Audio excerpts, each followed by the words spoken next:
बिस्मिल्लाहिर्रहमानिर्रहीम। आज का हमारा टॉपिक है नेसल कैविटी। नेसल कैविटी से पहले हमने नोज़ के बारे में सब कुछ पढ़ा था, नोज़ के बारे में पूरी डिटेल से पढ़ा था इससे पिछले लेक्चर में। आज हम नेसल कैविटी को पढ़ते हैं क्योंकि जो ईयर पैसेज वे है तो नोज़ के बाद जो हमारे पास दूसरा स्ट्रक्चर है तो वो है नेसल कैविटी। अब नेसल कैविटी क्या है? तो अगर आपको याद हो तो हमने पढ़ा था कि हमारे पास जो एक्सटर्नल नीयर्स होते हैं, जो नॉस्ट्रिल्स होते हैं, तो वो नॉस्ट्रिल्स ओपन होती है एक कैविटी में और इस कैविटी को हम कहते हैं नेसल कैविटी। ये नॉस्ट्रिल्स हुए, ये नॉस्ट्रिल यानी ये जगह जहाँ पर खुल जाता है तो उस जगह को हम कहते हैं नेसल कैविटी, उसको हम बोलते हैं। अब जो नेसल कैविटी है तो इसके हमारे पास 3 रीजन है। एक ये वाला रीजन है जो कि बिल्कुल ये बाहर के करीब जो होता है, ये बाहर के साथ जो रीजन होता है कैविटी का, इसको हम कहते हैं नेसल वेस्टिब्यूली। इस जगह में हमारे पास हेयर मौजूद होते हैं। आप लोग इसको खुद भी शीशे के सामने देख सकते हैं। तो यहाँ पर हमारे पास हेयर मौजूद होती है, म्यूकस मौजूद होता है, जिसका फंक्शन होता है कि हम जब सांस लेते हैं तो ये हवा को फिल्टर करती है। जो बड़े डस्ट पार्टिकल होते हैं तो हेयर उसको फिल्टर कर लेती है, उस डस्ट पार्टिकल को रोक लेती है। दूसरा पार्ट इस नेसल कैविटी का वो हमारे पास है ओल्फैक्टरी रीजन। ओल्फैक्टरी रीजन ये हमारे पास मौजूद होता है इस इथमाइड बोन में। अच्छा, पहले आप इस बात को समझ लें, जो नेसल कैविटी है तो इसके जो ऊपर वाला हमारे पास बोन है इसको हम बोलते हैं इथमाइड बोन, और जो नीचे बोन है इसको हम कहते हैं पैलेटाइन। ये पैलेटाइन बोन है। अब जो ऊपर वाला बोन है तो यहाँ पर ये इथमाइड बोन का जो हिस्सा है तो इसको बोन को हम कहते हैं क्रिप्रीफॉर्म प्लेट ऑफ इथमाइड बोन। हमने यहाँ मेंशन भी किया है, क्रिप्रीफॉर्म प्लेट ऑफ इथमाइड बोन हम इसको कहते हैं। ये वाला जो बोन है इसको क्रिप्रीफॉर्म प्लेट क्यों बोलते हैं? तो अगर आप इसको, ये तो अब आपको इस तरह नज़र आ रहा है, अगर आप इसको इस तरह देख ले तो इसमें आपको छोटे छोटे से इस तरह से सुराख नज़र आएंगे, और इन सुराख में हमारे पास ये नर्व फाइबर्स होते हैं जो ओल्फैक्टरी नर्व्स होते हैं, ओल्फैक्टरी पल्प से अराइज होते हैं। अब ये जो इन सुराख की वजह से हमारे पास जो नर्व यहाँ पर अराइज हुए होते हैं तो इस जगह का फंक्शन है ओल्फेक्शन। मतलब ये हुआ कि जब हम सांस लेते हैं तो वो हवा जब इस रीजन के साथ टकराती है तो हमें पता चलता है खुशबू का, बदबू का, कि मतलब हमें पता चलता है कि हम किस तरह, ये जो स्मेल आ रही है वो किस तरह है, किस चीज़ का स्मेल आ रहा है, तो ये हमें सेंस ऑफ स्मेल देता है। इस वजह से यहाँ पर जो प्लेट है, जो बोन लगा है, ये बोन हमारे पास इनमें सुराखें होती है और इन सुराखों से नर्व्स अराइज होते हैं। इस वजह से इस बोन को कहते हैं क्रिप्रीफॉर्म प्लेट ऑफ इथमाइड बोन, इसको बोलते हैं।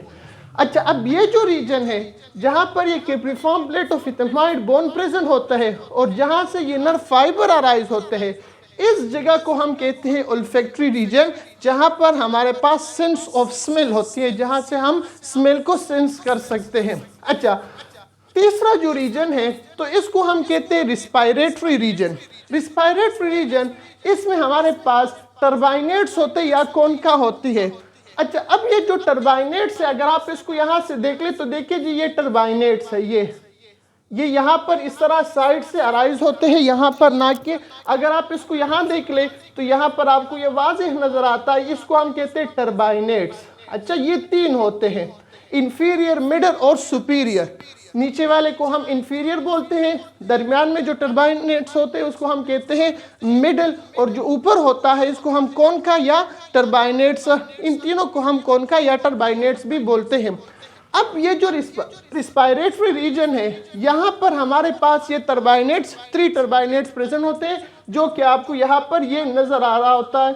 ठीक है, अगर हम सामने से देखें तो ये है, और साइड से देखें तो ये हमारे पास इस तरह से नज़र आती है। अब जो नेसल टर्बाइनेट्स है तो इनका फंक्शन ये होता है कि इन्होंने इस नेसल कैविटी के सरफेस एरिया को बढ़ाया होता है, ये सरफेस एरिया को बढ़ाता है। और दूसरी बात यह है कि यहाँ पर जब सरफेस एरिया बढ़ जाती है तो जाहिरी बात है जब हम सांस लेते हैं और हवा यहाँ से गुजरती है तो क्या होता है कि जब हवा यहाँ से गुजरती है तो वो वहाँ पर इसकी वार्मिफिकेशन होती है, हवा गर्म हो जाती है। अगर ठंडी हवा हम बाहर से लें तो जाहिर बात है हमें नुकसान होगा। हम अगले लेक्चर में इंशाल्लाह बताएंगे भी कि क्या नुकसान होता है, पीएच वगैरह चेंज होता है, सब कुछ इंशाल्लाह डिटेल से पढ़ेंगे। अच्छा, अब अगर ये सरफेस एरिया मौजूद हो तो इस सरफेस एरिया की मौजूदगी की वजह से, यानी टर्बाइनेट्स की मौजूदगी की वजह से सरफेस एरिया बढ़ गई। जब सरफेस एरिया बढ़ गई तो ज़्यादा हवा यहाँ से गुजरेगी, यानी ज़्यादा हवा यहाँ से टकराएगी, इन वॉल से टकराएगी। जब ज़्यादा हवा टकराएगी तो जाहिरी बात है यहाँ पर वार्मिफिकेशन, यहाँ हवा की गर्म होने का प्रोसेस तेज़ होगा।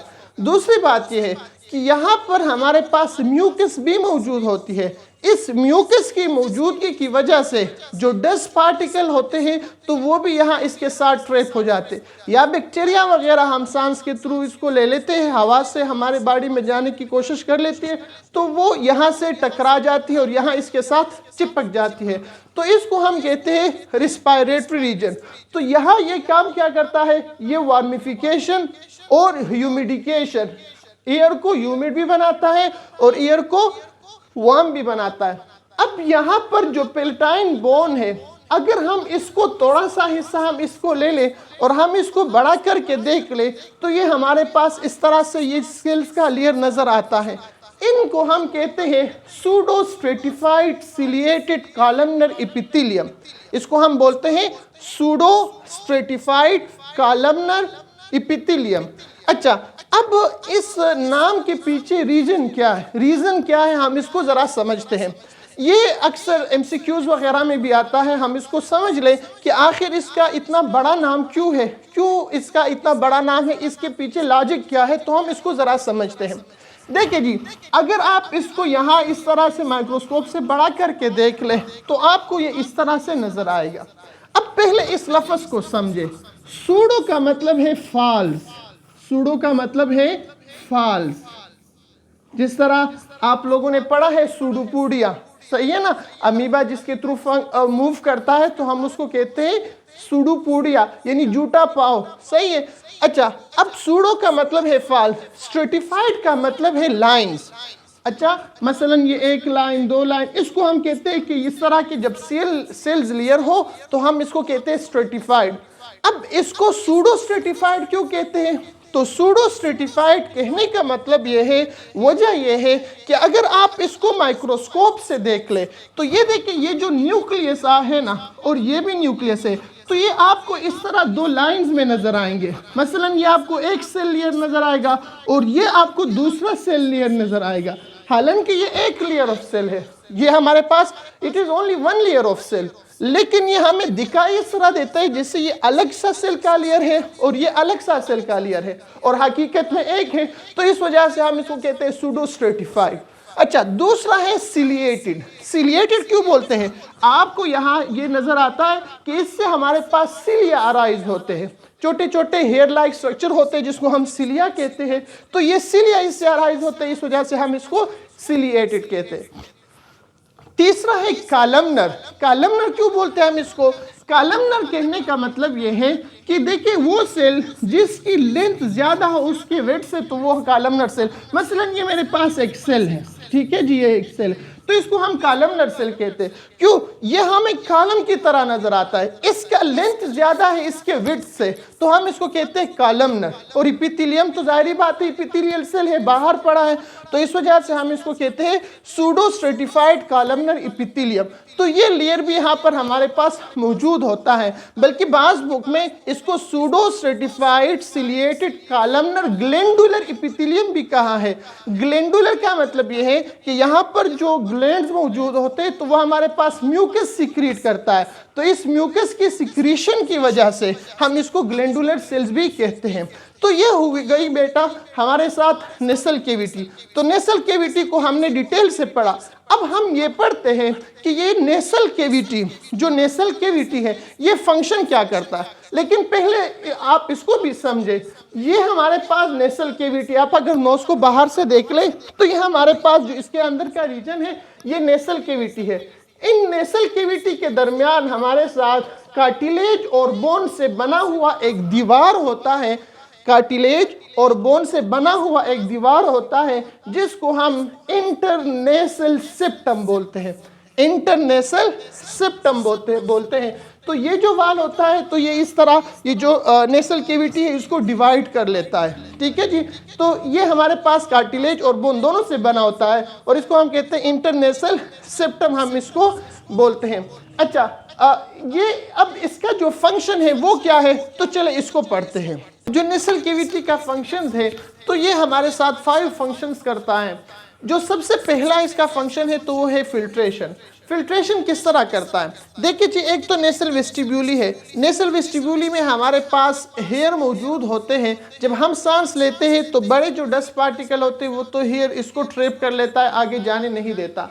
दूसरी बात ये है कि जितना भी ये जो नेसल केविटी है तो ये पूरे का पूरा म्यूकस से भरा होता है। मतलब इसके जो एपिथेलियम लेयर है, जो इसका लेयर है, तो इसके ऊपर म्यूकस लगा होता है।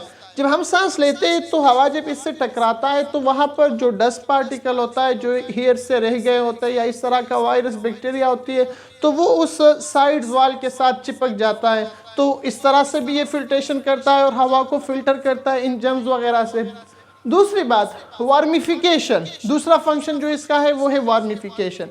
वार्मिफिकेशन का मतलब क्या है जी, देखिए जी, अगर हवा बाहर बहुत ज़्यादा ठंड हो, बहुत ज़्यादा सर्दी हो, हवा बहुत ज़्यादा सर्द हो, तो हम जब सांस लेते हैं तो ये जब इन वाल के साथ टकराती है तो यहाँ पर ये जो एयर होती है तो वो गर्म हो जाती है और तकरीबन 30 डिग्री सेंटीग्रेड तक ये एयर हमारे साथ गर्म हो जाता है। 30 डिग्री सेंटीग्रेड ये एयर इसकी वार्मिफिकेशन हो जाती है। इसी तरह जो तीसरा फंक्शन है उसको हम बोलते हैं ह्यूमिडिकेशन। ह्यूमिडिकेशन का मतलब क्या है जी, देखिए जी, अगर एयर बहुत ज़्यादा ड्राई हो, बहुत ज़्यादा खुश्क हो और उसमें हमारे पास वाटर वेपर्स बिल्कुल ना हो और हम सांस ले, तो ये हमारे साथ जो नेसल केविटी में जो एपिथेलियम है तो वहाँ पर क्रैक्स पड़ जाते हैं। इसी तरह लंग्स के बाद जो आउटर एपिथेलियम है उसमें क्रैक्स पड़ जाते हैं, जिससे आपने देखा होगा कि गर्मी में अक्सर नाक से खून आना शुरू हो जाता है, जिसको नेसल ब्लीडिंग कहते हैं। तो नेसल ब्लीडिंग ये तब होता है जब एयर बहुत ज़्यादा खुश्क हो। तो अब इस कमी को पूरा करने के लिए अल्लाह ने ऐसा निज़ाम बनाया है कि जब हम सांस लेते हैं और एयर इन म्यूकस लेयर से टकराती है तो यहाँ पर वो एयर म्यूकस ये एयर जो होती है वो ह्यूमिड हो जाती है। अब ह्यूमिड एयर हमें नुकसान नहीं देता। तो तीसरा फंक्शन ये है ह्यूमिडिकेशन। चौथा फंक्शन ये इसका है ओल्फेक्शन। जिस तरह मैंने बताया कि यहाँ पर जो हमारे पास क्रिप्रीफॉर्म प्लेट ऑफ इथेमॉइड बोन होता है, ये है ना क्रिप्रीफॉर्म प्लेट ऑफ इथेमॉइड बोन, पूरी डिटेल से मैंने बता दिया।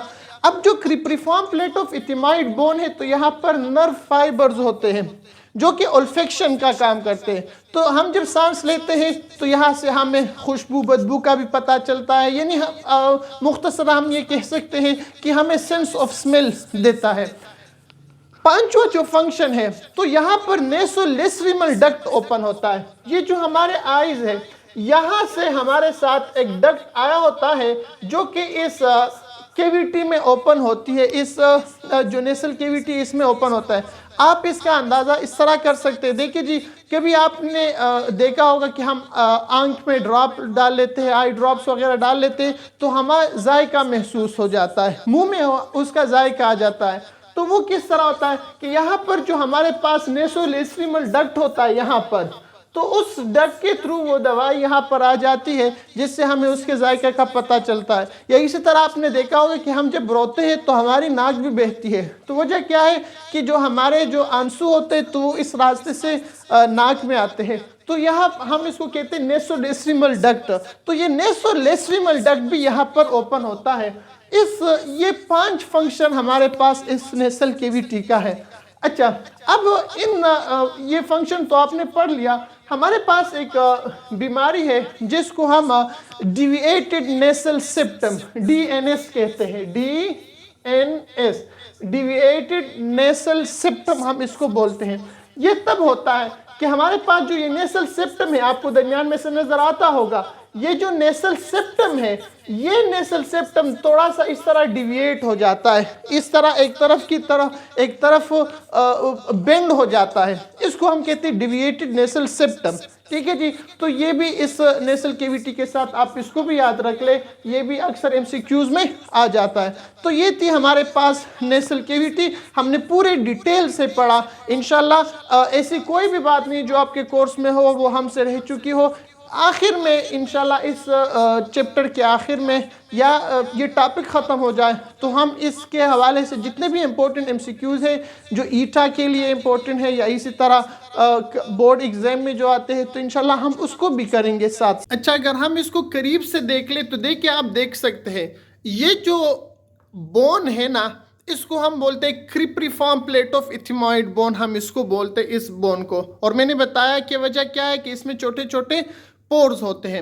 ये जो स्ट्रक्चर्स है ये वाले, ये तीन है, 1 2 3, ये जो 3 स्ट्रक्चर है इसको कॉन्काई या टर्बाइनेट्स बोलते हैं, जो कि हमें इस तरह से नज़र आते हैं। आप देख सकते हैं 1 2 3, ये 3 होते हैं। तो जो ऊपर वाला होता है उसको हम कहते हैं सुपीरियर, जो दरमियान में होता है उसको हम कहते हैं मिडिल, और जो नीचे वाला होता है उसको हम कहते हैं इन्फीरियर।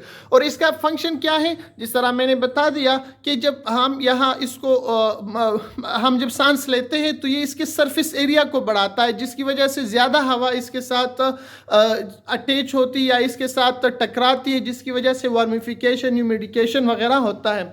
दूसरी बात यह है कि ये जो वाल है, जो पेलेटाइन बोन है, यहाँ पर हमारे पास एक लेयर मौजूद होती है, इसको हम कहते हैं pseudo stratified ciliated columnar epithelium. और वजह मैंने बताया कि देखिए, अगर आप इसको देखें तो ये हमारे पास एक लेयर है, लेकिन अगर आप इसको दूर से देख ले तो आपको सेल का एक लेयर ये नज़र आएगा और एक लेयर ये नज़र आएगा, जिस वजह से हम इसको कहते हैं सूडो स्ट्रेटिफाइड कहते हैं।